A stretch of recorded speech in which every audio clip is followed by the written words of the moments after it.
Bien, bonjour à tous. Merci d'être avec nous ce soir pour conclure la journée et puis pour certains d'entre vous partir en week-end et pour d'autres être là aussi demain au festival. Vaste sujet, hein. Ariane, Galiléo, l'Europe désunie sur Terre, unie dans l'espace. On a essayé d'être au maximum exhaustif, tout en n'évitant pas les sujets qui fâchent et tout en essayant de répondre à un maximum de questions, en anticipant les questions qui auront forcément lieu dans 45 minutes. Donc ne nous en voulez pas si à partir d'un moment on passe un peu plus vite. On a vraiment visé l'exhaustivité. Donc je suis Thibaut Renard, je serai le modérateur de cette table ronde. Donc je suis le responsable prospective à CCI France. On accueille aujourd'hui donc Muriel Lafay, responsable de la prospective au CNES, Centre national d'études spatiales. Guillaume Brunat du GIFAS, en charge de l'espace, donc le groupement des industries françaises aéronautiques et spatiales. Voilà. Et Arthur Sauzet de l'Institut Montaigne qui avait rédigé une note il y a 1 an et demi maintenant, un peu moins, Espace, l'Europe contre-attaque. Donc on a comme ça les 3 points de vue, le point de vue industriel, économique, le point de vue plutôt institutionnel recherche et le point de vue think tank, ce qui va nous permettre d'échanger des regards croisés sur l'espace et donc essayer d'adopter différents points de vue car on va voir que le spatial est un secteur très particulier. Et pour vous illustrer en fait à quel point le spatial est très particulier, on va faire quelque chose qui d'habitude est à la fin des conférences, c'est-à-dire qu'on va aborder la science-fiction. Sauf que là, on va aborder la science-fiction en introduction et pas en conclusion. Alors pour quelle raison ? Il s'est passé un phénomène un petit peu étrange aux États-Unis. Il y a actuellement 2 séries de science-fiction qui traitent de l'espace. Il y en a plusieurs, mais les 2 principales actuellement qui traitent de l'espace aux États-Unis, c'est Star Trek Discovery et The Expanse. Et les 2 séries ont eu la particularité d'avoir chacune une fin de saison sur le même principe, c'est-à-dire un long monologue du héros ou de la héroïne. C'est un long monologue sur l'espace, en fait. Et étrangement, les 2 monologues sont partis dans 2 directions totalement différentes, alors que les 2 séries ont à peu près la même thématique de base.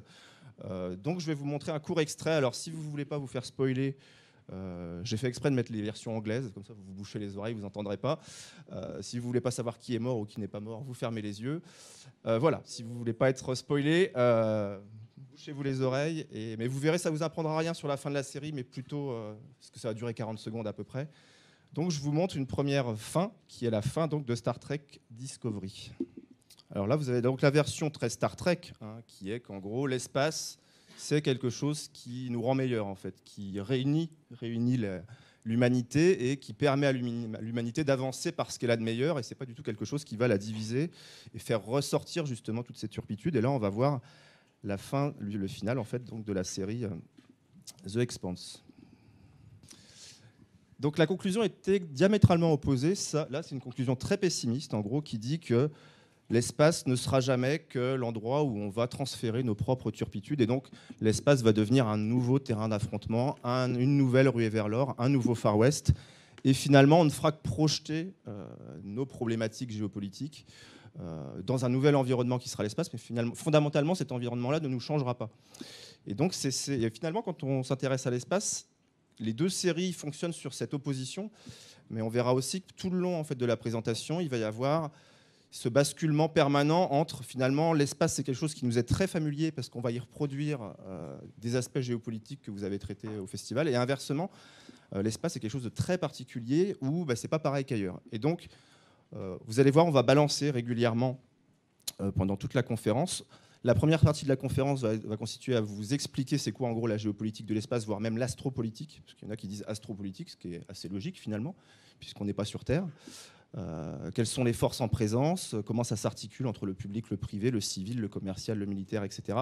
Après, on fera véritablement un focus sur l'Europe spatiale, ce qui va et ce qui ne va pas et ce qu'on pourrait faire. Et à la fin, on fera un petit exercice de prospective, alors de futur proche, avec ce qu'on appelle le New Space, et un futur plus lointain avec les projets spatiaux au-delà de 2025, tout en gardant ce fil conducteur de la position de l'Europe vis-à-vis des autres grandes puissances spatiales. Je laisse la parole à Muriel pour nous expliquer où nous en sommes actuellement sur Terre. Alors sur Terre, bien, le domaine spatial est un domaine qui est en pleine évolution, certains même disent d'ailleurs en pleine révolution. Le fait est que c'est un domaine aujourd'hui où on voit beaucoup d'acteurs arriver. Et au niveau, je dirais, des pays qui actuellement possèdent des satellites, On est passé, pour vous donner un ordre d'idée, dans les années 60, il y avait simplement, je dirais, 4 grandes nations qui avaient accès à l'espace et accès à des satellites opérationnels. Aujourd'hui, pas moins de 70 pays possèdent des satellites. Actuellement, on compte environ 1500 objets qui sont pleinement opérationnels, que ce soit d'optique, d'imagerie spatiale, de télécommunications, de navigation et autres. Vous avez 70 pays qui possèdent des infrastructures spatiales, soit qu'ils les aient fabriquées eux-mêmes, qu'ils disposent donc d'une base industrielle pour ça, soit qu'ils aient acheté des satellites à d'autres nations qui les fabriquent. Ce qui veut dire, sur la slide suivante, s'il te plaît, que eh bien, le nombre d'agences spatiales aussi est en très nette augmentation.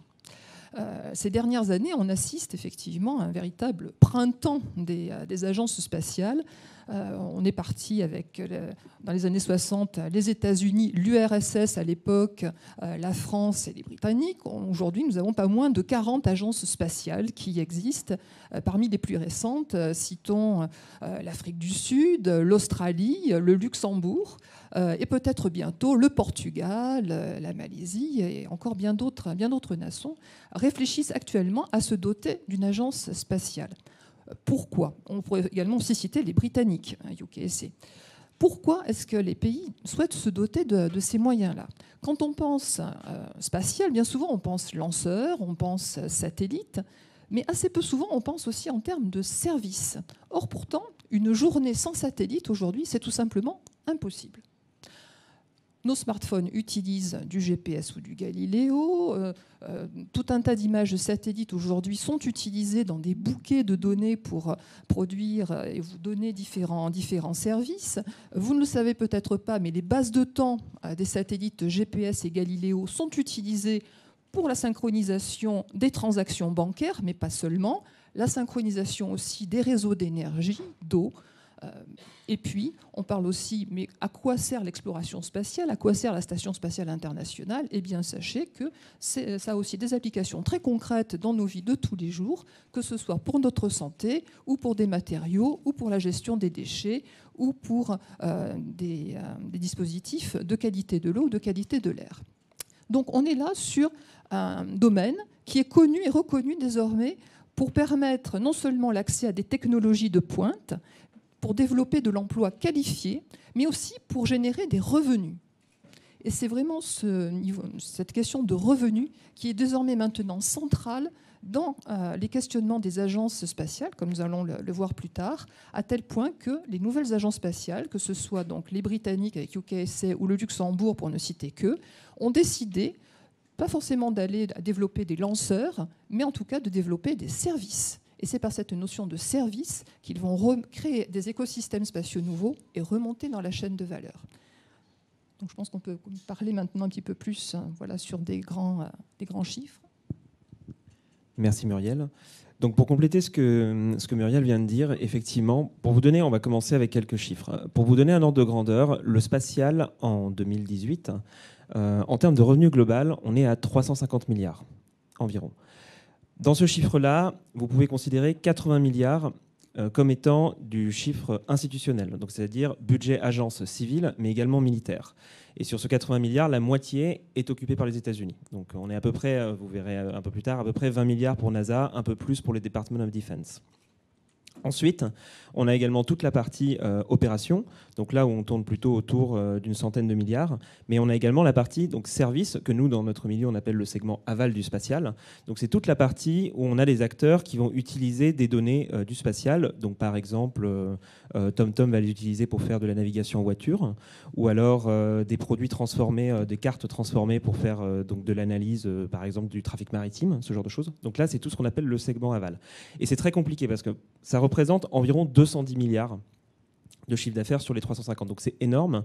À l'heure actuelle, c'est également très très difficile à définir parce que par exemple, une société comme Uber, qui dépend beaucoup de la géolocalisation pour son service, est-ce que c'est de l'aval du spatial ? Et à quel point c'est de l'aval du spatial ? Donc il y a tout un enjeu qui est fait là-dessus. Une fois qu'on a donc ces chiffres en tête, donc on voit qu'il y a un foisonnement institutionnel mais également privé au niveau du spatial. Mais on va recadrer un petit peu donc, au niveau géopolitique, parce que le spatial, c'est quand même un secteur qui traditionnellement est né donc, de considérations politiques, militaires, hein, particulièrement aux États-Unis et en Russie.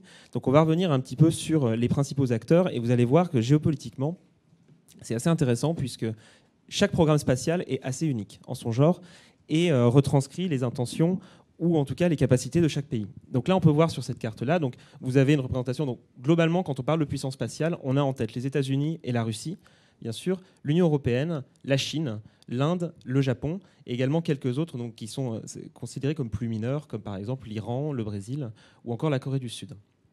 Donc là, vous pouvez voir au niveau des sites de lancement, donc déjà une chose qui est très importante, c'est un site de lancement, pour que ça soit pratique à utiliser, c'est mieux que ce soit proche de l'équateur. Puisque quand vous lancez un satellite, quand vous êtes proche de l'équateur, donc vous êtes, on va dire, vous profitez au mieux de l'accélération de la rotation de la Terre. Donc ça permet d'économiser notamment du carburant, ça permet d'offrir une dynamique qui est plus importante dans votre lancement. Il y a quelques exceptions où on a quelques centres de lancement. Donc là, on voit par exemple Plesetsk et un qui n'apparaît pas en Alaska qui s'appelle Kodiak, où là, on va plutôt lancer les satellites pour de l'orbite polaire. Donc là, c'est plutôt pour de l'observation sur des orbites très spécifiques.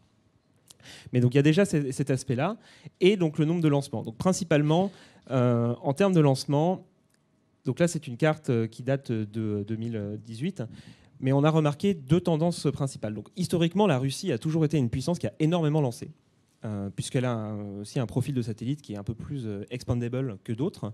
Les États-Unis ont également pas mal lancé, mais une nation qui a énormément lancé et qui a été la première nation de lancement l'année dernière, c'est la Chine. Donc l'année dernière, on a eu près de 114 lancements et la Chine en a fait 39. Donc les États-Unis suivent juste derrière à quelques lancements près. On verra plus tard. Mais en tout cas, en termes de dynamique, il y a cette donnée-là qui est très importante. Et on voit donc qu'une puissance comme la Chine, qui est une puissance spatiale, donc qui est apparue après les deux premières historiques et après l'Union européenne, l'Europe également, donc est arrivée première nation de lancement. Alors là, on va faire une petite digression sur le coup de tonnerre qui a eu lieu l'année dernière quand Donald Trump a annoncé en grande pompe, durant l'été 2018, la création d'un 6e corps d'armée américain qui s'appellerait la Space Force. Ça a été un peu accueilli avec effroi par des gens qui ont estimé que c'était là une remise en cause finalement du seul traité actuellement qui gère l'espace, donc, qui était le traité signé en 1967. Le soufflet est quand même retombé assez vite. Alors, peut-être que on pourra aborder plus la question de la Space Force peut-être lors des questions. Ce qui est amusant, c'est que la perception de cette prise de position de Donald Trump, au niveau des États-Unis, on a retrouvé à nouveau les deux visions, c'est-à-dire en gros sur le même code culturel qu'était Star Wars. Vous voyez, il y a une caricature à droite où en gros les gens disent mais pas du tout. C'est ridicule de vouloir militariser l'espace et avoir une force de l'espace, puisque le seul engin spatial hostile à l'administration américaine en ce moment, c'est plutôt le satellite de CNN, et pas les Russes ou les Chinois, etc. Et inversement, toujours sur le même code de Star Wars, il y avait une autre caricature qui dit exactement l'inverse, qui est on ferait mieux de prendre Trump au sérieux, parce que pendant que tout le monde se moque de Trump, il y a la Chine et la Russie qui sont en train de construire des étoiles noires dans l'espace. Donc on retrouve à nouveau ces deux visions en fait, qui s'opposent de l'espace, entre ceux qui disent qu'il faut prolonger finalement la militarisation dans l'espace, et inversement ceux qui disent que non, l'espace ne doit pas devenir le même endroit pour les mêmes turpitudes, sachant que l'espace est militarisé depuis quasiment le début. Par contre, ce qui pose problème est ce que certains appellent l'arsenalisation, c'est-à-dire en gros on va commencer à mettre en place un possible affrontement dans l'espace. Mais sur la question de la militarisation, c'est quasiment à l'origine de la conquête spatiale qu'on était sur cette logique-là. Ce n'est pas Trump qui aurait décidé un jour de militariser l'espace avec une Space Force.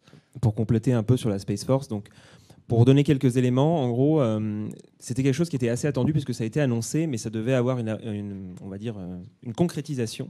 Et cette concrétisation qu'on attendait, c'est un document qui s'appelle une Space Policy Directive. Donc, c'est les documents qui sont édités par le Space Council, qui est un organisme piloté par Mike Pence, le numéro 2 de la Maison-Blanche aux États-Unis, qui rassemble tous les acteurs, notamment des départements du cabinet américain, et donc qui édite ces fameuses directives qui pavent en fait la stratégie, la politique spatiale aux États-Unis.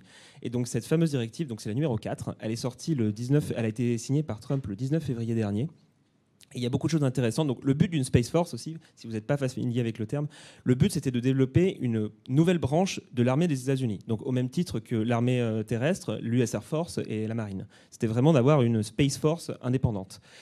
L'idée, c'était donc d'avoir une branche armée qui permettait d'équiper, de former, mais également de supporter l'action des autres armées au niveau spatial. Donc il y avait vraiment l'intégration du spatial dans l'écosystème militaire américain.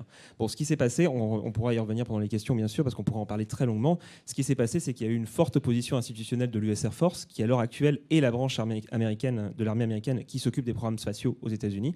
Et donc à l'heure actuelle, dans cette directive, le résultat qu'on a actuellement, c'est que la Space Force va être intégrée pour le moment à l'US Air Force. Donc elle va exister, il y aura des émanations militaires et civiles, donc un sous-secrétariat, un chef d'état-major, mais ça va rester dans le cadre de l'US Air Force pour le moment. Donc il y a quand même des intérêts institutionnels qui ont beaucoup joué. Donc pour revenir sur notre carte, donc je vous parlais des différences, on va dire, d'esprit ou de stratégie spatiale. Et là, en fait, donc, ça va apparaître plus clairement. Donc, vous pouvez voir, il y a beaucoup de choses sur cette carte, mais ça permet d'expliciter beaucoup de choses. Les bulles que vous voyez donc en jaune, ce sont les budgets. Donc là, ça inclut du civil et du militaire. Donc on voit tout de suite la domination américaine hein, qui est autour de 44 milliards. Pour comparer, en Europe, on est plutôt aux alentours de 10 milliards, tout compris. Mais ça, j'en reparlerai un peu plus tard. Vous avez également donc, la couleur, le violet. Donc plus le violet est foncé, plus ça occupe une part importante du PNB. Pardon. Et enfin, donc c'est une carte qui date de 2015, donc qui est un peu vieille, mais qui permet toujours de voir les dynamiques approchantes. En orange, vous avez le nombre de satellites qui sont actuellement opérationnels, donc 1 carré 10 satellites. Et enfin, en noir, c'est l'effectif. Donc pour 1 carré, vous avez 10 000 personnes. Ce qu'on observe très vite, c'est qu'en Europe et aux États-Unis, donc vous avez beaucoup de satellites opérationnels, notamment parce qu'il y a eu, surtout aux États-Unis, il y a eu beaucoup de petits satellites qui ont été lancés dans les dernières années. Donc ça représente un nombre assez important. Mais également, vous avez un effectif qui est assez faible comparé à ça. Et là, c'est parce que ça fonctionne. Il y a une base industrielle qui est développée dans ces pays-là. Et il y a une certaine approche compétitive de développement qui est apportée. En Russie, on n'est pas du tout sur le même schéma. En Russie, on était sur, donc même en URSS, on était sur un système de bureaux d'études donc qui s'appelait les OKB, qui étaient répartis sur l'ensemble du territoire, qui chacun développait leurs choses dans un coin, qui, une fois que l'URSS est tombée, ont été transformés en entreprises d'État. Donc, par exemple, le OKB 01, qui a développé le Soyouz dans les années 50, c'est devenu Energia aujourd'hui. Et les Russes ont énormément de mal à rassembler ou à rationaliser cette base industrielle aujourd'hui. Donc, on se retrouve avec une base industrielle qui, en plus, pendant les années Helsinki, a énormément souffert puisqu'elle a eu quasiment zéro budget public, donc elle a survécu pendant 10 ans en revendant des parties à d'autres pays ou ce genre de choses pour alimenter leur supply chain. Et donc on se retrouve avec un effectif immense, donc réparti sur beaucoup de centres du territoire, parfois même en dehors de Russie, pour un lancement de satellite qui va plutôt juste se limiter aux besoins de la Russie. Après, on a également la Chine. Alors la Chine qui a une approche qui est également différente puisqu'elle a une industrie spatiale qui est très très très fortement intriquée avec les pouvoirs publics, avec le bureau central, énormément d'effectifs. Donc là, effectivement, cette carte a 3-4 ans de retard. En Chine, on compte qu'il y a un effectif à peu près de 150 000 personnes. Donc c'est énorme. C'est beaucoup plus qu'aux États-Unis. Et avec donc une cadence de tir et une production de satellites qui augmente d'année en année. Donc vraiment, c'est un acteur... On revient encore un petit peu en arrière, j'avais dernier point. Et enfin, il y a deux acteurs qui se ressemblent, alors qui n'ont pas exactement le même niveau d'avancée technologique, mais qui se ressemblent beaucoup dans leur approche historique. C'est le Japon et l'Inde, qui sont des programmes qui, à la base, étaient purement civils et ont chacun développé, on va dire, une approche souveraine, stratégique / militaire, bon, qui est encore relativement très très faible comparé aux États-Unis par exemple, mais où il y a quand même donc une forte dominance du civil et donc scientifique, mais également observation de la Terre, télécom pour des besoins sociétaux. Alors, donc ça c'est le genre de graphique qui peut effrayer, mais vous allez voir une fois qu'on a la clé de lecture, c'est tout à fait intéressant. Quand on parle de spatial aussi, notamment, donc là on a parlé d'institutionnel, quand on parle de commercial, il y a un marché qui pendant très longtemps a été l'indicateur principal de la santé du secteur. Parce qu'en termes de masse lancée, notamment, c'est un indicateur qu'on utilise beaucoup pour éviter d'avoir des problèmes de taille, notamment pour éviter d'avoir 100 petits satellites de 1 kg et puis un seul satellite d'une tonne qu'on puisse comparer. Donc du coup, on parle du marché GEO-SATCOM. Donc c'est les satellites de télécommunication qui sont envoyés en orbite géostationnaire, donc à 36 000 km d'altitude, donc alignés sur l'équateur, sur le plan de l'équateur. Pourquoi à cette altitude? Parce que quand vous l'envoyez à un satellite à ce point-là, il va rester en fait au-dessus du point géographique de la Terre, même si elle tourne. Donc il va tourner exactement à la même vitesse. Donc c'est très bien parce que si vous voulez un satellite de télécom, il ne va pas bouger. Donc vous pouvez pointer une antenne et vous pouvez envoyer votre signal sans problème. Les GeoSatcom, c'était un segment, donc c'est des satellites de 5-6 tonnes, hein, c'est des gros engins. Et l'idée, c'était que c'était un marché qui était relativement stable pendant plusieurs années, où il y avait des acteurs qui étaient très identifiés et qui permettaient d'avoir une certaine stabilité en termes de lancement, de production. Là, ce qu'on voit, donc ce que vous voyez, donc ça c'est également un graphique qui s'est arrêté en 2016, mais comme c'est un marché qui est même ralenti en fait depuis 3 ans, et ça a une importance assez capitale, puisque c'est l'évolution des demandes, c'est assez encore représentatif de la répartition géographique. Donc là, vous avez l'arc de l'orbite géostationnaire. Donc un satellite est placé en fonction du degré où il est. Donc degré 0, c'est au-dessus de Greenwich, puis après c'est jusqu'à 180, moins 180. Au-dessous, vous avez les constructeurs, avec leur nationalité. Donc quand c'est bleu, c'est américain. Quand c'est jaune, c'est européen, rouge chinois, vert japonais, et après vous avez orange indien, et le reste, donc russe, vous en voyez quelques-uns. Et au-dessus, ce sont les opérateurs, donc c'est-à-dire ce sont ceux qui vont acheter les satellites et les opérer. Donc ce que vous voyez, c'est que sur la zone Amérique, il y a une domination constructeur américaine qui est quasi totale. Donc vous voyez, il y a quelques constructeurs européens, quelques opérateurs européens, donc d'habitude c'est des satellites qui sont construits et opérés par les Européens. Et en noir, donc ça, ce sont des autres. Donc ça, souvent, ce sont des opérateurs sud-américains, donc qui sont alimentés. Soit, alors on voit 2 exceptions. Donc ça, c'est la Chine, notamment pour des pays comme le Venezuela. Mais vous voyez, donc du coup, les Américains, le continent américain, c'est le terrain chasse gardée des États-Unis. Quand on bascule sur l'Europe, on voit tout de suite, donc même s'il y a encore quelques constructeurs américains, donc notamment pour la Turquie ou ce genre de pays, on voit quand même que l'Europe arrive est quand même assez présente sur son terrain. Sur l'Asie, c'est légèrement plus compliqué. Donc on voit qu'effectivement, il y a quelques Chinois qui s'auto-alimentent. Au début, il y avait des satellites qui étaient opérés soit par Hong Kong, soit qui sont passés sous le contrôle de la Chine, qui étaient construits par des Américains. Il y a également les Japonais, donc les opérateurs japonais, par exemple, vous voyez, ils sont majoritaires en haut, en vert. Par contre, en dessous, il y a très peu de satellites construits par les Japonais. Donc ça, c'est parce qu'effectivement, il y a la liaison avec les Américains. Donc on voit, et les Russes, donc par contre, eux s'auto-alimentent en grande partie. Donc on voit que même sur les marchés commerciaux, on retrouve en fait ces aspects de géopolitique. Quand on passe au lancement, donc ça c'est l'autre partie du manufacturier. Donc parce que GIFAS, oui je précise, donc nous on représente les manufacturiers, donc ceux qui construisent des satellites, et les lanceurs. Donc on n'a pas les opérateurs chez nous. Au niveau des lanceurs, pour rappel, en 2018, c'était 114 lancements. Et là, on voit donc la répartition des lancements pour les clients institutionnels. Donc, c'est-à-dire quand vous lancez, par exemple, on va dire SpaceX lance un satellite militaire américain, ça c'est de l'institutionnel, ou il lance un satellite d'observation pour l'agence NOAA, donc pour l'observation, ça c'est institutionnel. En commercial, donc ça c'est pour des clients privés, donc des opérateurs, ou alors d'autres pays. Donc, ce qu'on voit tout de suite, c'est que sur 3 des 4 grandes puissances spatiales, l'institutionnel, il est majoritaire. Donc ça, c'est un point très important, c'est qu'au niveau du lanceur, c'est majeur d'avoir un soutien institutionnel pour avoir une filière lanceur qui se porte bien. Alors ça ne veut pas dire qu'en Europe, on se porte mal, bien au contraire. On est une exception en Europe, puisque nous, plus de la moitié de nos lancements, ils dépendent du marché commercial. Et ça s'explique parce qu'on a un marché institutionnel qui est assez faible comparé aux États-Unis ou en Russie ou en Chine, et qu'on s'est très vite positionné sur le marché commercial et qu'on a profité notamment donc, quand la navette spatiale a été arrêtée, Ariane Espace s'est très très vite positionné et donc a permis de crédibiliser son image de lanceur. Et donc du coup, ça a permis à l'Europe de se consolider sur le marché commercial. Là où ça peut poser problème, en tout cas où ça pose en tout cas un challenge pour l'Europe, c'est que les marchés commerciaux tels qu'on les connaît à l'heure actuelle, notamment le GeoSatcom dont j'en parlais, il connaît un ralentissement depuis 3 ans. Donc on est passé d'une quinzaine de satellites commandés par an à 8 à moins de 10. Et donc du coup, et on a également ce marché des constellations donc, qui arrive, on a beaucoup d'acteurs qui émergent mais qui ont peine à confirmer. Donc, et surtout, au niveau perspective, il y a 2 choses qui sont très importantes. C'est que de 1, donc on a les programmes d'exploration, donc Mars lunaire, qui reviennent, qui sont des programmes institutionnels et qui drivent beaucoup le marché des lanceurs. Et de l'autre, on a beaucoup d'acteurs de lanceurs qui vont arriver en 2020, donc notamment américains. On attend énormément de lanceurs côté américain. Et on anticipe que beaucoup de lanceurs sur un marché comme les États-Unis, ça va déborder sur le marché commercial et ça va donc du coup rentrer en collision avec notre marché à nous. Donc là, pour illustrer aussi sur l'unicité un peu de l'Europe, géographiquement, nous, quand on construit un lanceur, c'est très différent des États-Unis ou de la Chine, puisque c'est plusieurs pays qui sont imbriqués. Et donc là, vous voyez, pour construire une Ariane 5, donc pour vous donner quelques exemples, un premier étage, c'est construit au Mureau en France. Vous avez Air Liquide à Sassenag, donc qui n'est pas très loin d'ici, qui va s'occuper de l'étage supérieur cryotechnique, donc il va faire le lien entre les deux étages. Les coiffes, ça sera en Suisse.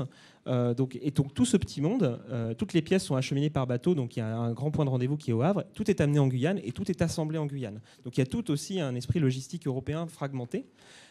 Qui donc du coup participe à notre Europe spatiale. Donc on n'est pas une Europe spatiale monolithique, on est une Europe spatiale unie, mais unie avec différents acteurs géographiquement et politiquement.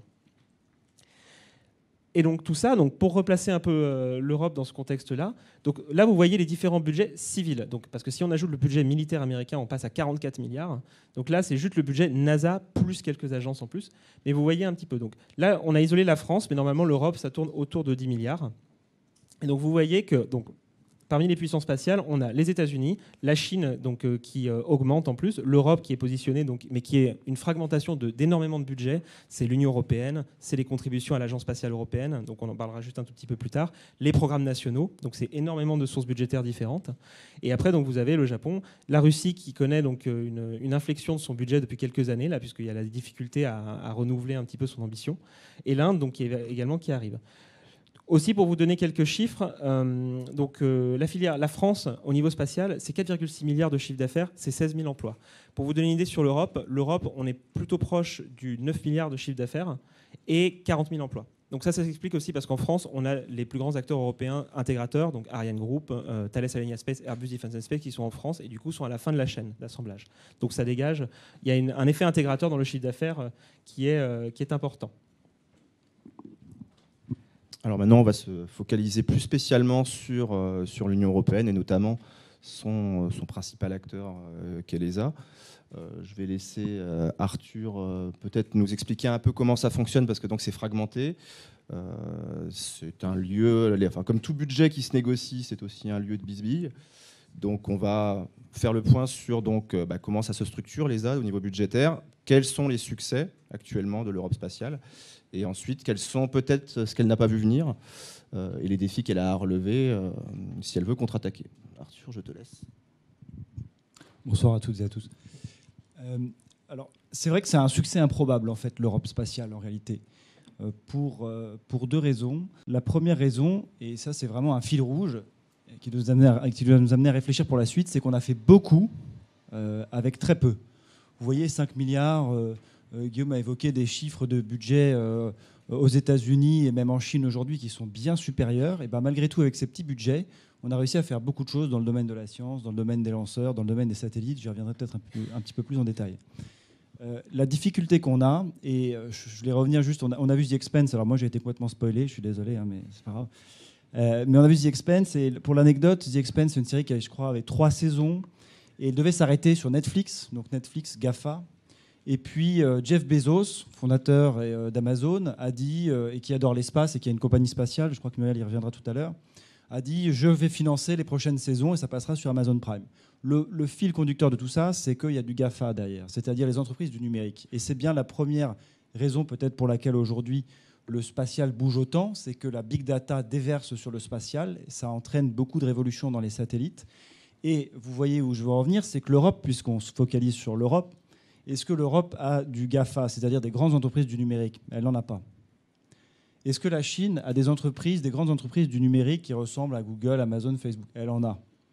Et donc les mêmes forces qui jouent derrière dans le numérique aux États-Unis et en Chine et qui poussent le spatial à se mobiliser vers le big data spatial, etc., ne jouent pas beaucoup en Europe. Donc sur l'aspect budgétaire, alors on pourrait alors là c'est sur les ressources, oui, sur qui finance.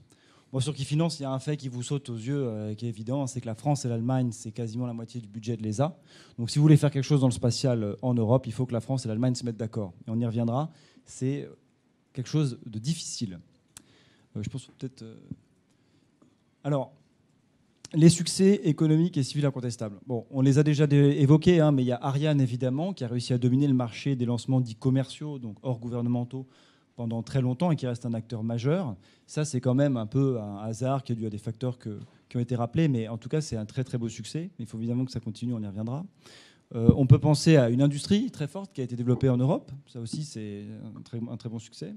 Il y a des programmes européens. Alors, puisqu'on parle de l'Union européenne, il faut quand même les évoquer rapidement. Galileo, c'est l'équivalent du GPS. Ça a déjà été évoqué. Il y en a un autre qui est le deuxième grand programme de l'Union européenne. Là, je parle bien de l'Union européenne.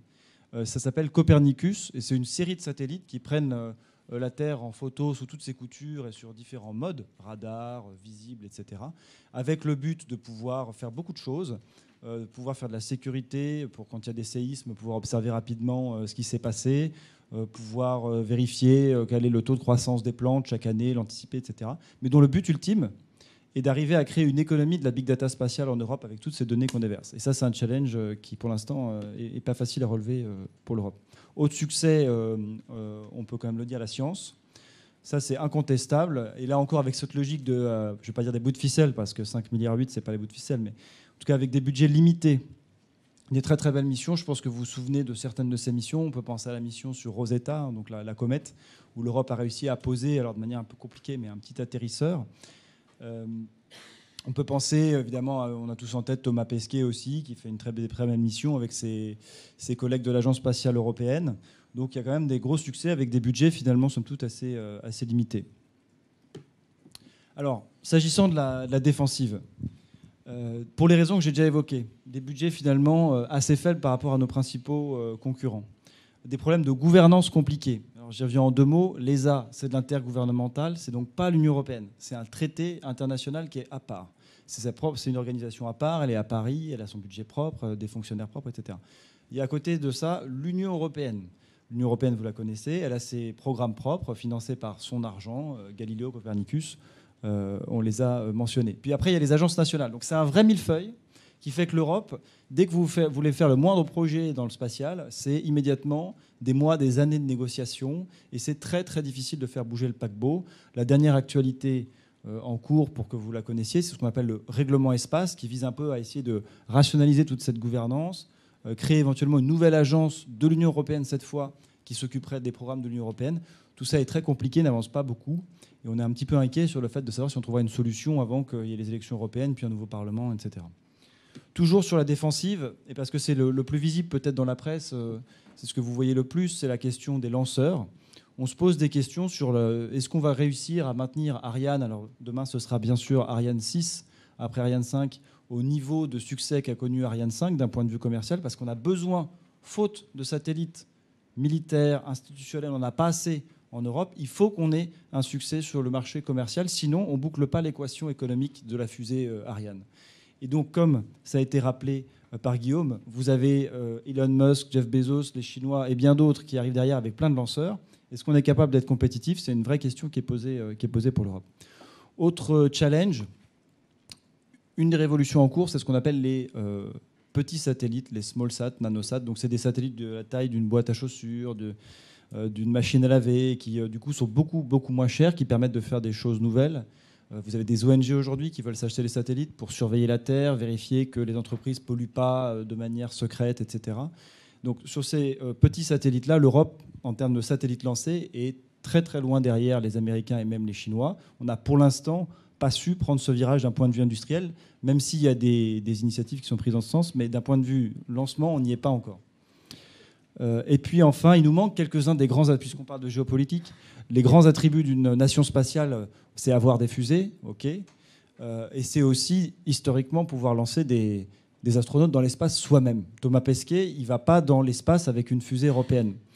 Il va dans l'espace avec actuellement une fusée effectivement russe, et peut-être demain avec une fusée américaine, voire peut-être après-demain avec une fusée chinoise. Donc l'Europe a fait le choix, pour plein de raisons, de ne pas avoir ce moyen autonome de lancer ses propres astronautes. Donc c'est un attribut qui manque.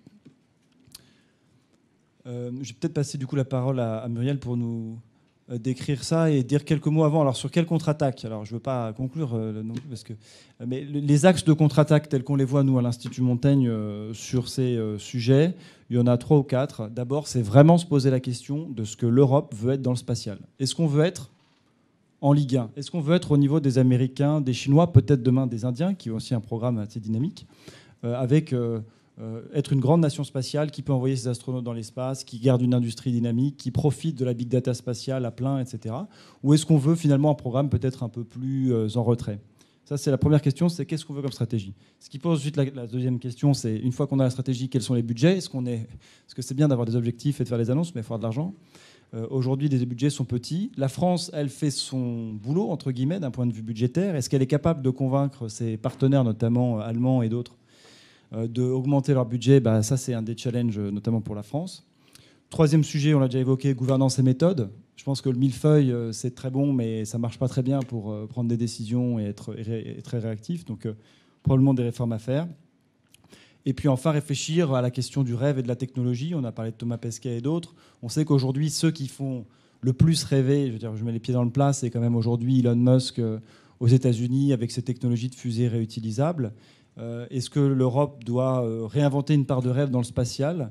Je pense que c'est un point important, puisque c'est quand on fait rêver tout un chacun que derrière les gouvernements, comme par hasard, se mobilisent pour mettre les budgets. Donc moi, c'est les pistes qu'on voit. Mais on va y rentrer finalement plus en détail maintenant. Alors ça tombe bien, puisqu'on parle d'Elon Musk, les entrepreneurs milliardaires. Alors, puisqu'on parle de rêve, il faut aussi revenir un petit peu au pragmatisme. C'est qu'il y a quelque temps, sous la présidence Obama a déclaré que c'était fini. Désormais, la conquête spatiale ne pourrait plus se faire uniquement avec de l'argent institutionnel et qu'il allait falloir effectivement trouver d'autres sources de financement. Et ça a démarré ces affaires, ce qu'on appelle maintenant le New Space. Alors, le New Space, c'est un mouvement qui a démarré dans les années 2000, donc c'est un petit peu démodé malgré tout, mais c'est très emblématique quand même, je dirais, d'un état d'esprit, d'une posture qui a changé. Auparavant, on était dans l'entre-nous, dans le secteur spatial, très institutionnel, pour des besoins très institutionnels, avec une particularité effectivement européenne qui était qu'il nous fallait absolument aller sur le marché export pour assurer notre rentabilité, puisque notre marché intérieur n'est pas suffisant pour pouvoir soutenir pleinement notre industrie. Donc une certaine fragilité, mais aussi quelque part un challenge toujours, pour justement être compétitif, être bien placé. Et on voit arriver des gens qui ne sont pas du secteur spatial, mais qui par contre sont de très bons entrepreneurs. Je veux parler de Jeff Bezos. Jeff Bezos, c'est Amazon. Donc on sait d'où il est parti, on sait aujourd'hui où il est arrivé, avec donc un business qui est tout à fait conséquent, valorisé à des milliards de dollars, donc des gros pouvoirs financiers. Un pouvoir financier qui est même parfois supérieur à celui d'une agence, à celui d'un pays. Donc voilà des acteurs qui, sur une idée propre et sur fonds propres, peuvent venir ce qu'on appelle disrupter, donc quasiment fiche la pagaille, dans le secteur spatial. Et en plus, il nous amène, que ce soit lui, Musk ou d'autres, puisque vous avez peut-être là des gens que vous ne connaissez pas. Laissez-moi vous présenter M. Robert Bigelow, qui est un industriel qui a des hôtels donc aux États-Unis. C'est quelqu'un qui, lui, a envie d'espace, lui aussi, et qui verrait bien, effectivement, développer des hôtels dans l'espace. Vous avez derrière lui un module habitable qui est arrimé à la Station spatiale internationale déjà depuis quelque temps, et donc il a qualifié ces modules. Voilà, donc c'est une preuve de sérieux. Vous avez aussi Richard Branson, donc avec Virgin, qui a développé Virgin Galactic et qui est fan de tourisme spatial et qui s'apprête cette année, donc, et je crois qu'on a eu déjà un premier vol avec une personne. Voilà, il va lancer, donc commercialiser une activité de tourisme spatial. Et puis le regretté Paul Allen également, qui a développé, qui lui aussi est fan de cette activité. Et puis super Elon Musk, qu'on ne présente plus, qui effectivement a fait le buzz en envoyant dans l'espace un roadster rouge avec un mannequin qui écoute du Bowie. Alors effectivement, il y a une part de rêve là-dedans. Et puis pour les gens du spatial, c'est aussi un gros débris de plus dans l'espace, ce qui quelque part nous choque, parce que ces affaires-là, c'est bien, effectivement, ces gens-là amènent des procédés différents, amènent une intensification commerciale, une concurrence exacerbée, nous obligent effectivement à revoir notre façon de travailler, et en interne avec notre base industrielle, et de nous ouvrir beaucoup plus aussi en dehors du secteur spatial à d'autres technologies qui sont développées par des acteurs qui sont très compétitifs, que ce soit de l'énergie, d'autres industries avec lesquelles aujourd'hui nous avions assez peu de rapports. Et alors vous me direz, qu'est-ce que ça donne concrètement? Quel est l'impact sur l'écosystème? Eh bien, si on regarde côté observation de la Terre, eh bien, je crois que la planche parle un peu d'elle-même. Vous avez là un chronogramme entre les années donc 2006 et 2017, où on voit arriver dans le domaine de l'observation, Arthur en parlait, ces fameux CubeSat, mais pas que, parce que là-dedans, il n'y a pas que des CubeSat. Mais on a là un phénomène de production de satellites en série. Donc là, on parle bien de constellation d'observation de la Terre, c'est-à-dire qu'il y a des annonces de projets de plusieurs satellites, généralement entre une vingtaine, 60, parfois même une centaine d'objets, que des nouveaux opérateurs envisagent de lancer pour faire des services, commercialiser des services. Et donc, on voit au fil du temps, d'abord beaucoup d'Américains, et puis à partir de 2015 aussi des Chinois, avec ceux qui sont encadrés en bleu aujourd'hui ont véritablement des satellites en l'air et commencent à délivrer de premiers services. Les autres sont soit restés au niveau de l'annonce du projet, soit ont changé de modèle économique pour basculer plus sur ce qu'on appelle l'analytique, c'est-à-dire le traitement des données, puisque là aussi, le développement des services est là. Il y a de plus en plus d'utilisateurs qui se laissent convaincre et qui voient véritablement l'intérêt d'utiliser la donnée spatiale soit seule, soit avec un bouquet de données pour apporter de nouveaux services, que ce soit dans le domaine de l'agriculture, de la sécurité alimentaire, de l'environnement, de la santé, des transports, enfin bon, il y a beaucoup de choses. Là, on est sur l'observation de la Terre. Alors, j'ai arrêté de faire ces chronogrammes en 2017 pour deux raisons. La première, déjà, c'est que j'avais déjà plein de projets à surveiller. Il y en avait plus de 50. Donc, soit je décidais de faire ça à plein temps et de ne faire que ça. Or, comme ce n'était pas ce qu'on me demandait, il avait bien fallu que je bascule. Et donc, j'ai demandé à avoir une activité vraiment opérationnelle de production de bulletins de suivi trimestriel de ce qui se passe dans ce domaine-là, parce que le secteur est extrêmement dynamique. Il faut arriver à comprendre qui est crédible, qui ne l'est pas, quels sont les business models, qui sont les concurrents de demain aussi pour nos industriels, et peut-être aussi qui sont les partenaires de demain. Et du coup, ça m'amène à cette slide qui, s'il y a un message qu'il vous faut retenir, c'est que toutes ces affaires de New Space sont quand même sous-tendues par une doctrine américaine qui veut disposer, que ce soit pour ses besoins de défense ou pour ses besoins commerciaux, d'infrastructures spatiales résilientes. C'est-à-dire que aujourd'hui, on est sur des satellites qui sont de gros objets, quasi uniques. Eh bien, on veut les remplacer par des constellations, donc des objets plus petits, qui vont permettre une revisite plus importante et qui, par leur nombre, vont essayer d'atteindre la performance d'un système qui, au départ, était un satellite unique. Alors, on n'en est pas encore là pour certains, quoiqu'il y ait eu énormément d'améliorations. Sur le graphique un peu en tranche napolitaine, vous avez donc aujourd'hui, que ce soit dans l'optique, le club très fermé qui est tout en haut, de l'optique à très haute résolution qui auparavant était l'apanage exclusif des militaires, vous avez désormais en submétrie, c'est-à-dire en observation d'imagerie en dessous du mètre, aujourd'hui jusqu'à 30 cm, vous avez des gens qui sont des acteurs privés, qui se positionnent et ils viennent de nations qu'on ne connaissait absolument pas dans le domaine spatial. Vous avez des Chinois, vous avez bien sûr des Américains, vous avez des Coréens, des Israéliens, vous avez un tas de monde qui arrive maintenant dans ce club très fermé.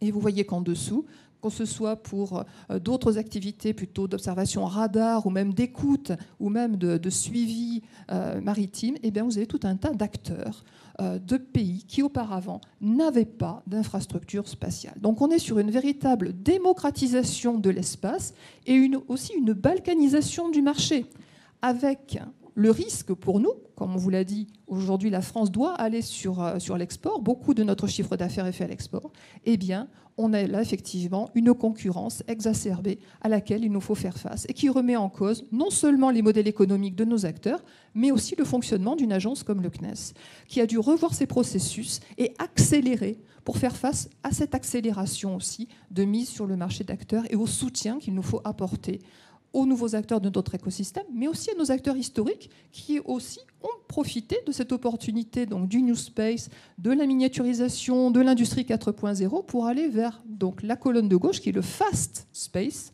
où on va aller produire plus vite avec de l'industrie 4.0, avec du lancement, avec peut-être du micro-lanceur, mais en tout cas plus de compagnies qui vont permettre donc, de lancer plus vite et de réduire le temps entre l'annonce d'un projet et sa mise sur le marché.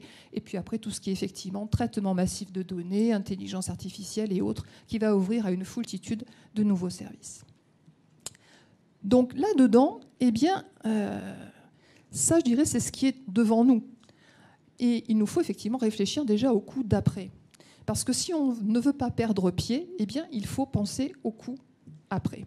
Et donc, après 2025, le CNES fait de la prospective. Alors, nous avons toujours fait de la prospective. C'est une activité qui est très répandue dans le domaine spatial, et pas que chez nous. Plutôt prospective technologique, évidemment, prospective scientifique aussi. Mais depuis peu, on ouvre notre prospective aussi à d'autres domaines économiques pour aller regarder ce qui se passe chez les autres et dont on pourrait bénéficier, et réciproquement, pour essayer d'accélérer donc, et de mieux comprendre comment anticiper, comment renforcer notre capacité d'anticipation. Mais l'idée, c'est bien d'agir aujourd'hui. Et donc, nous avons créé, il y a 2 ans, un observatoire de prospective spatiale qui s'appelle Spaceable. Alors, petit jeu de mots, parce qu'en prospective, on parle souvent du champ des possibles, de l'espace des possibles.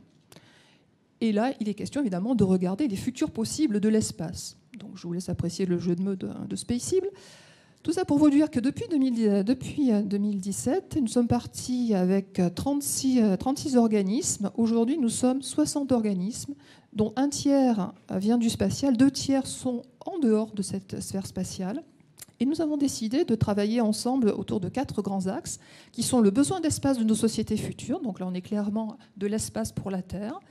Un deuxième axe qui est vivre et produire dans l'espace, où là, on réfléchit effectivement au développement de cette nouvelle économie de l'espace dans l'espace, que ce soit effectivement en orbite cislunaire avec des stations, peut-être sur la Lune ou sur Mars, ou là aussi de l'astéroïde mining et autres. Un troisième axe très important qui est transverse à tout ça, qui concerne les enjeux éthiques et juridiques de la conquête spatiale. Parce que rien de tout ça ne peut se faire s'il n'y a pas une volonté, mais aussi une acceptabilité côté sociétal. Si nous ne sommes pas d'accord, nous, en tant que citoyens, pour que ces choses se fassent, eh bien, il y aura des freins et ça ne se fera pas. Parmi tous ces champs de possibles dont on nous parle, qu'est-ce que nous, en tant que citoyens, nous voulons ? Eh bien, c'est une occasion de nous exprimer et d'y réfléchir. Et puis le 4e axe, c'est l'évolution du rôle des agences, parce que on n'est pas le CNES en 1961 comme on est le CNES en 2019 et peut-être en 2030 ou en 2040. Donc là-dessus, effectivement, ça peut vous paraître très futuriste, mais en tout cas, il y a des associations d'industriels, tout ce qu'il y a de plus sérieux, puisque ULA, c'est United Launch Alliance, ce sont l'association des grands industriels historiques américains, qui disent que d'ici 15 à 30 ans, il pourrait y avoir entre 100 et 1000 personnes qui travailleraient régulièrement dans l'espace. Ça, c'est quelque chose de tout à fait surprenant, hein, en tout cas qui interpelle, puisqu'aujourd'hui, on envoie dans l'espace quelques personnes. Il y a à peu près 5 personnes en permanence dans la Station spatiale internationale. Ce sont des héros, ces gens-là. Ils ont été sélectionnés, triés sur le volet, préparés, et ils ont le statut d'ambassadeurs de l'humanité. Sauf que quand on est à 1000 personnes qui travaillent de façon durable dans l'espace, ce statut va certainement évoluer. Et donc, quel va être le statut juridique du futur travailleur dans l'espace ? Voilà peut-être une piste de réflexion pour Spaceable. On parle de développement de nouveaux business, avec effectivement des villages, avec des stations, on nous parle peut-être même d'ailleurs d'un métro de l'espace, puisqu'il va falloir effectivement aller peut-être un jour d'un point à un autre. Donc, voilà, on va réfléchir un peu à tout ça. Puis le problème de l'énergie également. Comment arriver à apporter de l'énergie ? Comment vivre durablement ? Donc ça veut dire manger, se nourrir, boire, répondre à tous nos besoins, et puis aussi se divertir, parce qu'on n'est pas là non plus que pour travailler. Donc voilà, on a tout un espace de champ de possibles qui s'ouvre à nous. Mais sur la slide suivante, évidemment, aujourd'hui, on réfléchit beaucoup à... je m'appuie sur les propos de Guillaume et d'Arthur. C'est vrai qu'actuellement, on voit un certain retour, certaines tensions géopolitiques dans la sphère spatiale. En fait, on est en plein revival quand on y regarde bien. On parle du retour de l'homme sur la Lune. Alors là, c'est une publicité que j'ai prise sur Internet pour faire un petit clin d'œil. Quand même, aller sur la Lune, aller dans l'espace, pour l'homme, c'est tout sauf une promenade dominicale. C'est quand même un domaine qui est excessivement hostile. Nous ne sommes pas faits du tout pour ça. Donc, aller sur la Lune va nous demander effectivement des développements absolument conséquents. Et on parle beaucoup, effectivement, de développer des villages pour pouvoir vivre de façon durable, alors que ce soit des villages à la surface de la Lune ou peut-être aussi à l'intérieur de cavités. Et là, vous avez le projet qui a été primé cette année au concours de la Fondation Jacques Rougerie, qui est le projet Selenia de la société Real Dream, où on voit effectivement donc des architectes qui commencent à réfléchir de façon tout à fait sérieuse avec des calculs de structure sur ce que pourraient être ces futurs villages. Donc on est désormais au-delà du concept. Peut-être juste un mot en réaction, pour être un peu provoquant. L'Europe parle aussi de la Lune, elle parle de villages lunaires, etc. Mais aujourd'hui, quel budget l'Europe veut consacrer à des vrais projets lunaires? Aujourd'hui, Jeff Bezos, il met 1 milliard par an de sa fortune personnelle spatiale. Il a la Lune en ligne de mire depuis longtemps, il le dit. Il va mettre les budgets. La NASA a un budget dédié pour les programmes lunaires dans les années à venir. La Chine est sur la Lune actuellement, comme vous le savez, sur la face cachée de la Lune. L'Europe aujourd'hui, puisqu'on parle bien de l'Europe, n'a pas les budgets pour. Elle a peut-être l'ambition affichée, mais derrière, ça ne suit pas vraiment. Et ceux qui feront... L'Europe a des choses à faire valoir, même en termes de valeurs juridiques, éthiques, on les a évoquées. Elle a un rôle particulier, peut-être sur ce que c'est que la coopération, la paix, l'environnement. Elle a un message particulier. Mais ce message ne sera pas entendu s'il ne s'appuie pas sur une stratégie et des budgets qui vont derrière. Et en fait, il faut être présent sur le terrain pour faire valoir son point de vue. Aujourd'hui, l'Europe ne se met pas vraiment sur ce chemin-là. Et on peut s'inquiéter sur ce que sera sa voix dans les grandes affaires de lunaire notamment, mais aussi au-delà. Alors, ce que tu dis, effectivement, est tout à fait intéressant. C'est vrai qu'aujourd'hui, l'Europe réfléchit beaucoup en termes de non-appropriation des ressources spatiales, puisque derrière ces affaires, effectivement, d'implantation sur la Lune ou sur des astéroïdes ou sur Mars, il y a quand même des enjeux de territorialisation, malgré tout. Or, les traités internationaux aujourd'hui insistent sur le côté non appropriable et des ressources et des corps célestes. Sauf que les États-Unis ont promulgué effectivement un acte qui va en contradiction avec ces traités, puisque quelque part, c'est pour ça qu'on parle aujourd'hui effectivement de nouvel Eldorado ou de nouveau Far West, que ce soit sur la Lune ou dans l'espace plus généralement, comment... et là, on a des visions effectivement de l'espace, des visions culturelles qui sont très différentes, avec une version très libérale côté États-Unis. D'autres pays sont en train aussi d'embrayer le pas, comme le Luxembourg, peut-être aussi les Émirats arabes unis, et une vision plus européenne qui effectivement est plus sur le bien commun et plus effectivement sur des notions de valeurs partagées, avec une notion plus, on va dire, scientifique, recherche et de coopération, et un peu moins business orienté aujourd'hui. Ce qui est marrant, c'est que pour revenir au début, finalement, l'Europe a une vision très Star Trek. Et les États-Unis et d'autres une vision plus The Expanse. Moi, pour l'instant, j'ai plutôt tendance à dire que c'est la vision The Expanse qui va gagner. J'espère me tromper. Alors en tout cas, les Luxembourgeois y croient, puisque eux, lorsqu'ils ont créé leur agence spatiale, ont décidé d'un a priori. C'est-à-dire que leur a priori, eux, c'est effectivement développer un écosystème pour utiliser les ressources spatiales. Et donc, sur la slide suivante, on voit que déjà, effectivement, ils ont mis le pied à l'étrier avec de l'argent pour soutenir le développement de cet écosystème. Alors, je me suis permis de mettre quelques petits drapeaux derrière des sociétés, parce qu'aujourd'hui, une bonne partie quand même de cet écosystème, ce sont des faunées de sociétés américaines ou de sociétés chinoises. Donc, on pourrait revenir d'ailleurs sur Planetary Resources, qui a décidé effectivement Non, tu peux rester sur l'écosystème. Qui a décidé de changer de business, puisque Planetary Resources, au départ, voulait faire plutôt de l'observation de la Terre, puis finalement, ils se sont plutôt mis sur l'exploitation des ressources spatiales. Et aujourd'hui, ils ont été rachetés par une société du Bitcoin, Consensus. Et là, j'avoue que les gens restent stupéfaits de voir comment ces acteurs sont soit agiles, soit effectivement peuvent changer complètement de business. Sauf que, comme les affaires de crypto-monnaie et de blockchain ont plutôt tendance effectivement à ouvrir le champ des possibles, peut-être que finalement, il y a là un coup à jouer un peu en anticipation que nous n'aurions pas détecté. Donc restons quand même prudents et suivons ce genre d'acteurs, même si ça nous paraît futuriste ou même de la science-fiction. Car là aussi, le mot science-fiction n'a pas la même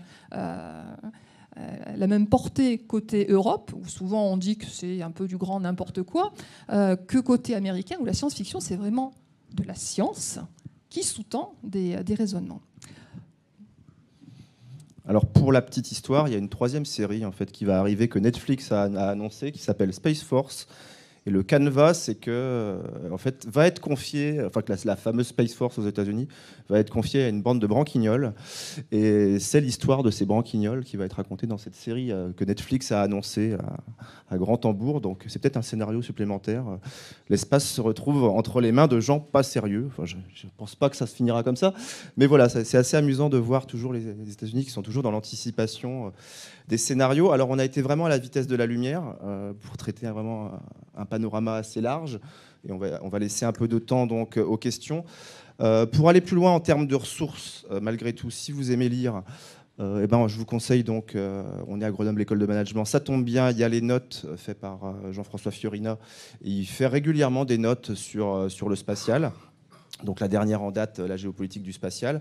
Il y a un rapport parlementaire français qui est sorti en décembre 2018 sur la politique spatiale européenne, donc il est tout chaud, c'est aride, c'est un rapport parlementaire, mais c'est exhaustif. Il y a évidemment la note d'Arthur Europe, Espace l'Europe contre-attaque. Et donc, même si elle date encore un peu, il y a donc la note aussi faite par le Centre d'analyse stratégique sur une ambition spatiale pour l'Europe. Si vous n'aimez pas lire ou si vous n'avez pas le temps de lire, on ne vous en voudra pas. Ce n'est pas grave, ce n'est pas un drame. Vous pouvez regarder, il est sorti fin 2018, début 2019, le dessous des cartes spéciales L'espace en jeu de puissance. À partir du 20 mars, il va passer en VOD. Donc je vous conseille vivement de le regarder dès ce soir, avant que ça bascule en VOD. On a un des partenaires du Festival géopolitique qui est France Culture, qui fait régulièrement des émissions dédiées à l'espace. Et pas plus tard que le 13 mars, il y en a une d'une heure qui a été dédiée à la Space Force, justement, donc le côté obscur de l'espace, ce qui vous permettra d'approfondir ces questions sous-tendues par toutes les annonces qui ont été faites par Donald Trump. Et alors, si vous avez aimé le petit exercice qu'on a fait au début en quoi la science-fiction, finalement, nous permet de nous renvoyer une image et de réfléchir sur nous-mêmes, il y a une chaîne qui s'appelle la chaîne Prospectiviste, avec donc Olivier Parent, qui fait des épisodes sur qu'est-ce que tel film de science-fiction, donc qu'est-ce que Gravity par exemple dit de nous, qu'est-ce que 2001 l'Odyssée de l'espace dit de nous.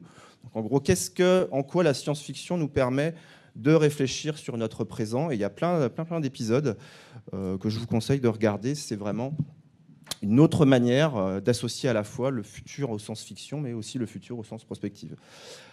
Merci de votre attention. On va pouvoir laisser un peu la parole à quelques questions.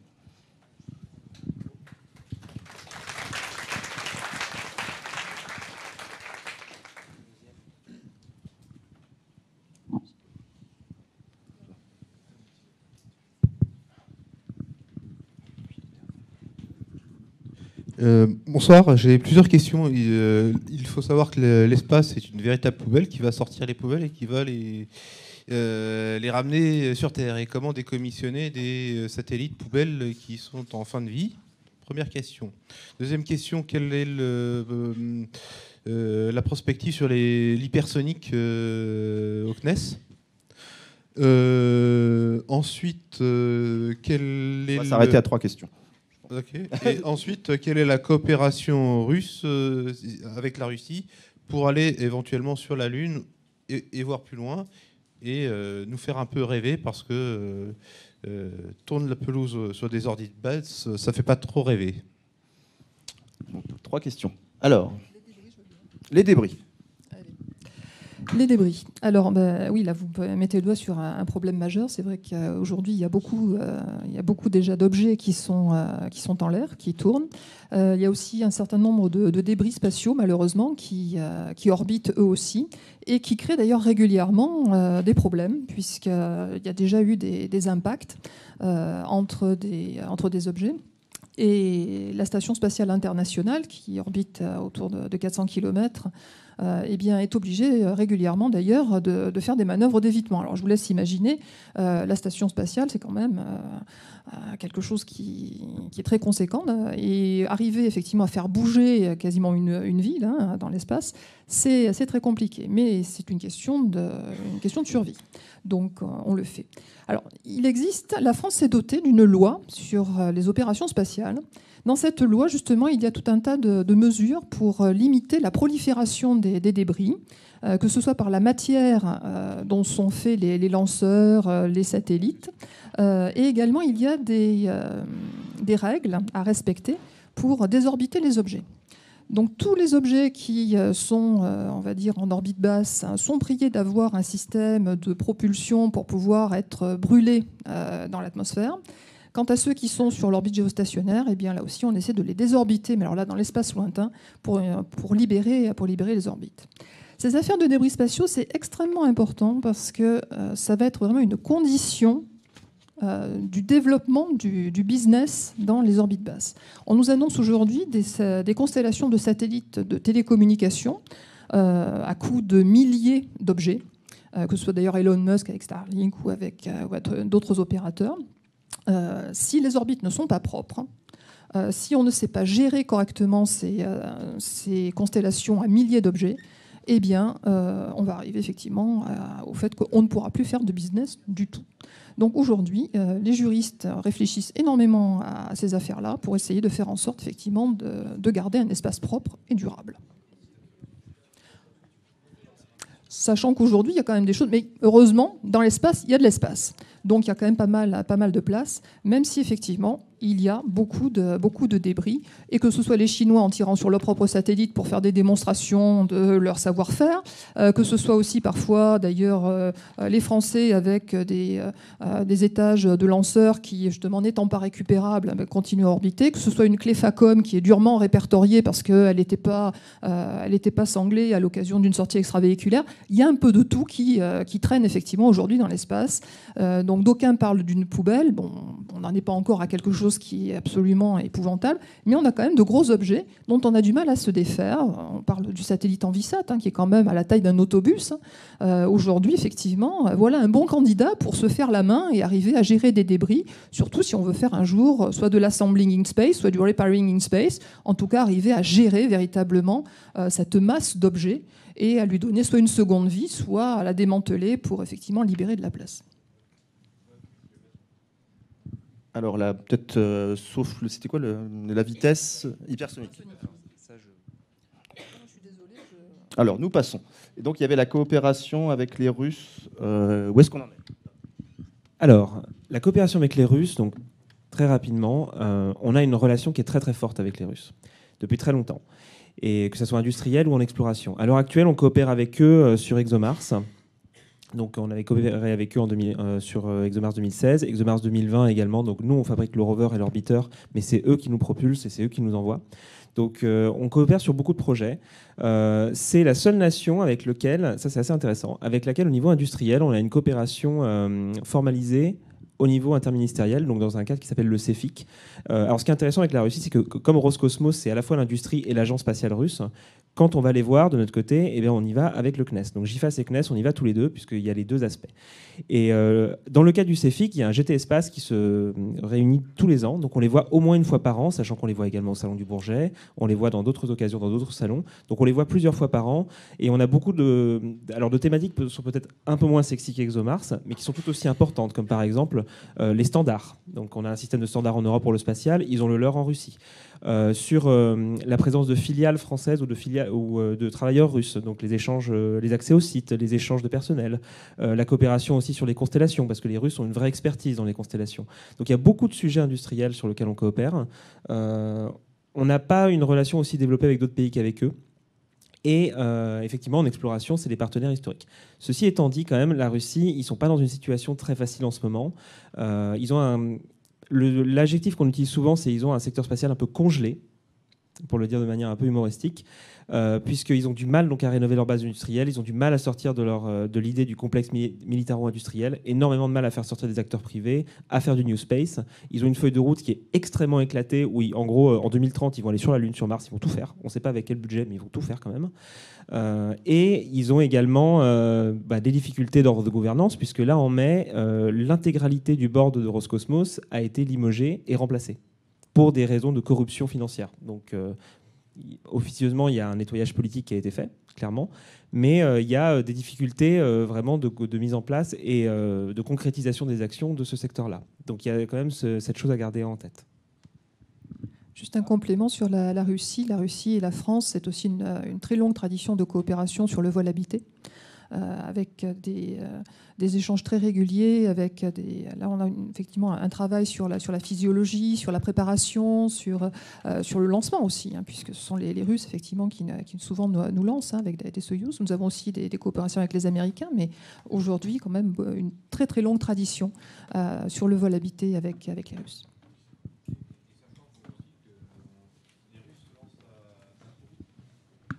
On va juste prendre une dernière question.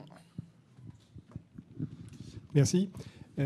Si on rêve un peu dans le New Space, et sans parler de l'aspect militaire, dans la prospective idéale du CNES, quels seraient les liens ou les alliances à développer pour avoir une présence et un développement à la fois technico-industriel et économiquement rentable? Est-ce qu'il y a un schéma qui se dessine? Est-ce qu'il y a des premiers pas? Et je ne parle pas d'alliance avec des pays ni avec des agences particulières, mais peut-être avec des privés. Peut-être que nos trois auront quelque chose à dire. Vous avez peut-être chacun votre rêve d'alliance. Arthur. Moi, je ne peux pas parler à la place du CNES, évidemment, sur ce que va faire le CNES, mais je crois que vous mettez le doigt dessus. Ceux qui vont réussir... Aujourd'hui, on ne va pas faire tripler les budgets spatiaux français ou européens, pour plein de raisons. Et donc, il faut arriver à trouver un pont avec le privé, comme notamment savent le faire les Américains, qui, eux, on l'a dit tout à l'heure, ont le GAFA, et notamment des personnalités très motivées pour mettre leur argent personnel. On peut aller voir quelques milliardaires français et européens, leur demander de mettre des milliards dans le spatial. Je ne suis pas certain que ce soit l'état d'esprit européen sur le sujet. Après, au-delà des individualités, il y a probablement des alliances à faire avec des industriels qui ne sont pas du secteur spatial. Pour prendre des parallèles non européens, il y a eu une annonce très récente entre l'agence spatiale japonaise et Toyota pour faire un véhicule sur la Lune. Voilà peut-être des sources d'inspiration pour le CNES ou les acteurs européens de manière générale. Aller engager, je sais que le CNES le fait déjà, peut-être faut le faire plus, des acteurs qui ne sont pas du spatial pour leur faire comprendre que le spatial, ça a changé, qu'il y a des nouvelles opportunités économiques et qu'il faut les exploiter, etc., etc. Et là, il y a probablement des bonnes pistes d'alliance. On avait un milliardaire avec M. Branson, et manque de chance, il est britannique. Les Britanniques nous quittent, c'est triste.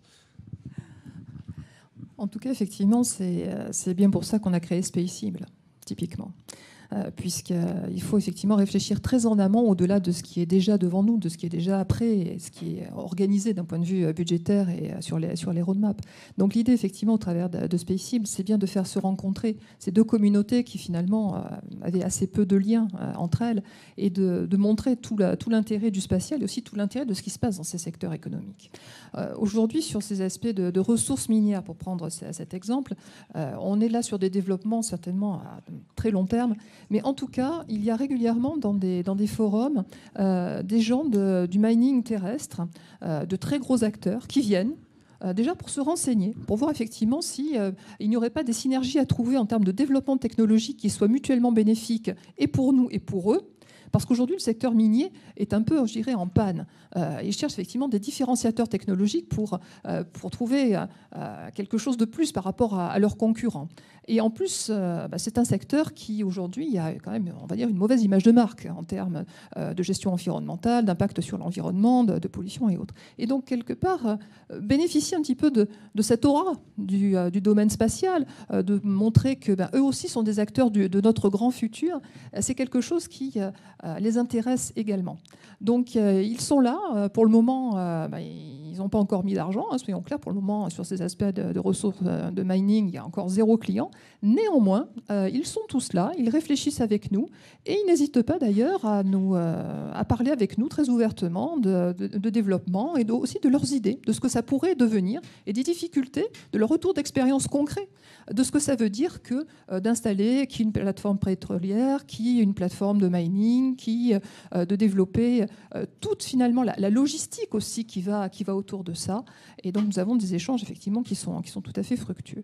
En termes de satellites, aujourd'hui, il y a tout un effort qui a été fait depuis maintenant 3-4 ans pour développer des satellites de la classe CubeSat, que ce soit des 3U, 6U. Alors là, on parle effectivement de petites valisettes ou Arthur parlait de machines à laver. Voilà un petit peu le standard de ces choses-là. On est sur des satellites qui sont beaucoup moins coûteux, Les satellites de OneWeb, par exemple, sont développés à Toulouse avec de l'ingénierie française, du savoir-faire français, mais vont être développés en série. Donc là, on change complètement de paradigme.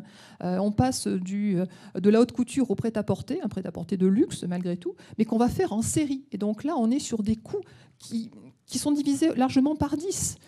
Et donc on est aujourd'hui sur des constellations, si on prend les petites CubeSats de planètes, les Américains, on est sur des choses qui coûtent, qui ont la taille d'une boîte à chaussures, qui coûtent 10 000 $. Alors ça n'a pas du tout la même performance qu'un satellite qui va vous faire de l'optique métrique, mais néanmoins ça ouvre des possibilités énormes à des nations qui n'avaient pas accès à l'espace, qui pouvaient difficilement se payer ce genre de technologie. Donc on est là sur une grande ouverture.